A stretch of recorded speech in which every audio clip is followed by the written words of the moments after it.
अगर इसको जानना हो तो युवाओं की प्रतिभा और ऊर्जा से इसको जाना जा सकता है। जहां युवा ऊर्जा के लिए अवसर होंगे वहां पर कोई ताकत उस राज्य या उस देश का बाल बांका नहीं कर सकती है। 13 जनवरी से 26 फरवरी तक देश और दुनिया टकटकी लगा करके उत्तर प्रदेश के प्रयागराज की ओर देख रही थी। के कारण उत्तर प्रदेश में आस्था और आजीविका के, संस्कृति और समृद्धि के नए नए कॉरिडोर बने। प्रयागराज से मां विंध्यवासिनी धाम और काशी का एक कॉरिडोर, प्रयागराज से अयोध्या होते हुए देवीपाटन हो या गोरखपुर का मार्ग हो, ये दो नया कॉरिडोर, दूसरा कॉरिडोर। प्रयागराज से महर्षि वाल्मीकि की साधना भूमि, संत तुलसीदास जी की जन्मभूमि और चित्रकूट को जोड़ने वाला तीसरा कॉरिडोर।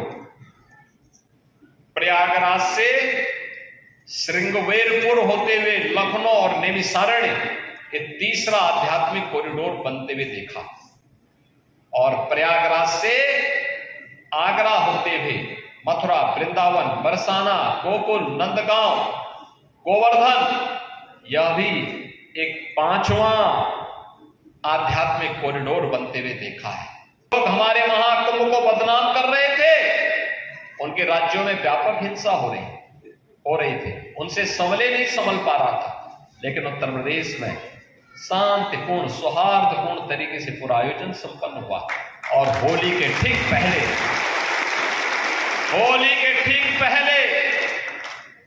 डबल इंजन की भारतीय जनता पार्टी की सरकार ने 60,244 युवाओं को उत्तर प्रदेश पुलिस में भर्ती करके उनका परिणाम भी घोषित किया। 1,56,000 भर्ती की प्रक्रिया पहले पूरी कर दी थी, पहले कर दी गई है। इसमें हम लोगों ने बेटियों को भरा है, कम से कम 25,000 बेटियां इसमें भरी गई। और 12 सरकार ने पहले 1 डिस्ट्रिक्ट 1 प्रोडक्ट के माध्यम से अपने कार्यक्रम को आगे बढ़ाया। विश्वकर्मा श्रम सम्मान के माध्यम से हस्तशिल्पी और कारीगरों को सम्मान देने का काम किया।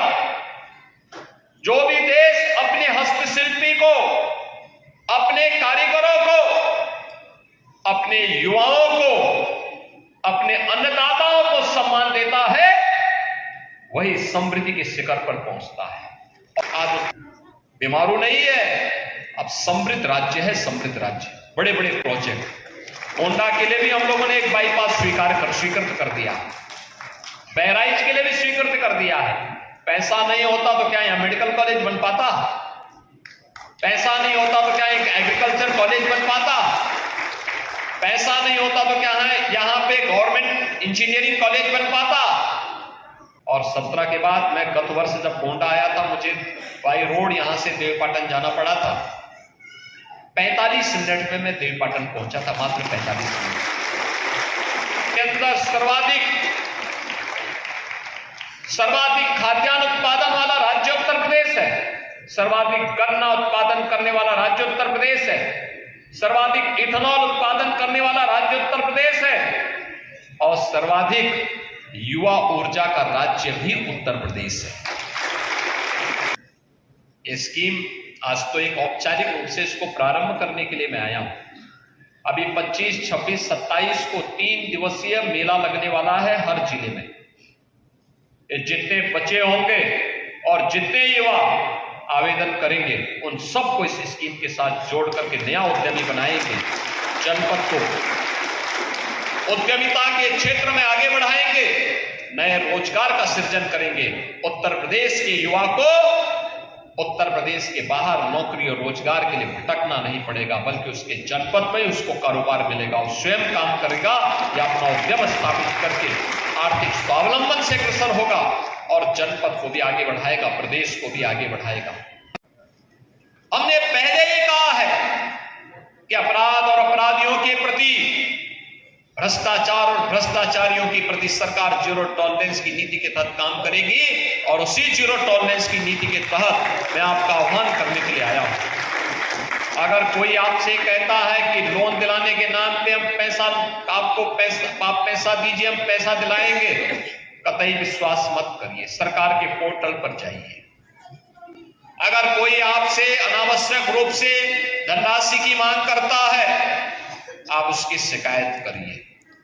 हम उस कार्यक्रम के मुख्य अतिथि जी के रूप में परम आदरणीय श्रद्धेय यशस्वी जनप्रिय लोकप्रिय हम सभी के मार्गदर्शन परम आदरणीय श्रद्धेय माननीय मुख्यमंत्री जी का स्वागत इस विशाल भव्य मंच पर एक बार जोरदार तालियों के साथ अभिनंदन वंदन स्वागत। लगातार तालियां बजती रहनी चाहिए अभिवादन में। ये हम सबके लिए सौभाग्य नहीं बल्कि परम सौभाग्य की बात है कि अपने बहुमूल्य कीमती पलों में से कुछ लम्हे देकर आज के इस कार्यक्रम में आने का आग्रह स्वीकार करके हम सभी को बहुत बहुत धन्यवाद। और इसी के साथ उपासना में एक छोटी सी भेंट देवी पाटानंदन श्री शशि भूषण जल्दी समय पर बहुत कम हो गया, होने वाला हो गया। Stop it. पूनम त्रिपाठी।